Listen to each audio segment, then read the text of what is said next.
Severe MMA, and we're alongside former Cage Warriors Bantamweight champion, UFC 1-0 now, the prospect Nathaniel Wood. And before we talk about, I'm not even going to talk about your win. I want to talk about Cheeto and the fact that he has some very, very, very strange plans for a fight with you, including putting his balls in your mouth.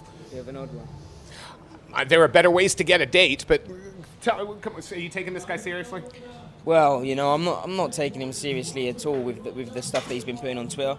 I don't really get what the guy's thinking in his head, if you ask me. I always think have a bit of class with what you're saying, and, he's showing no class whatsoever.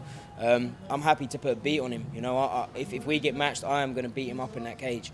But apparently I found out today he's been matched already, so, I'll move on to bigger and better things. Does it really matter? The simple fact is, doesn't matter. Doesn't matter at all. I'd like to avenge a lot of Brad's losses. Any losses that Brad had, I think would be fun. I'd like to avenge that. Brad's up for it, and I've done a little call out. Cheeto was the only one that actually replied. He seemed desperate for a fight. And he seemed desperate for something. I hope he wins his next fight. If he doesn't, who knows? Maybe he'll get cut, and I won't even reply to him on Twitter at that point. And I know you're not going to say names, I know, but it's a pretty stacked division, the bantamweight division in the UFC. Where do you see yourself right now? And without calling out names or talking shit, who do you see yourself in with that makes sense for you to move forward?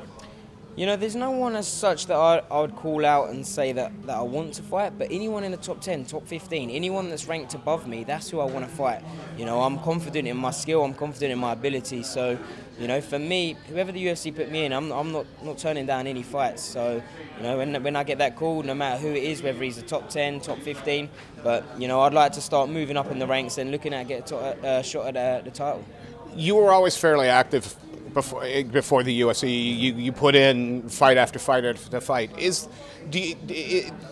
How do I phrase this so I don't get you into trouble? Do you find it sometimes, do you get a little impatient? Would you like to have had another fight signed, or at least know where you're going next? Is 2 or 3 fights a year going to be enough for you, or is it just going to have to be?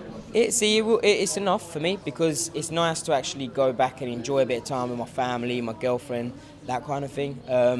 I like to be active. I like to fight. This is what I love to do. I do it full time. I train. I fight. That's my life.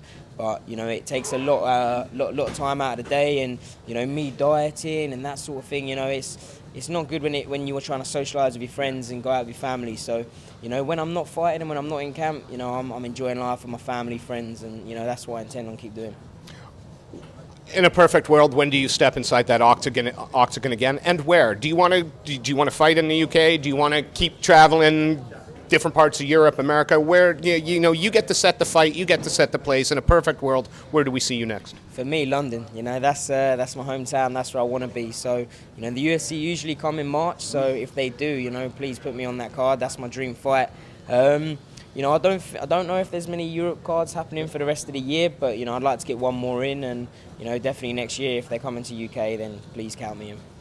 Nathaniel, it's always a pleasure catching up with you. Congratulations on your UFC debut, a great second round win. I can't wait to see you fight against her.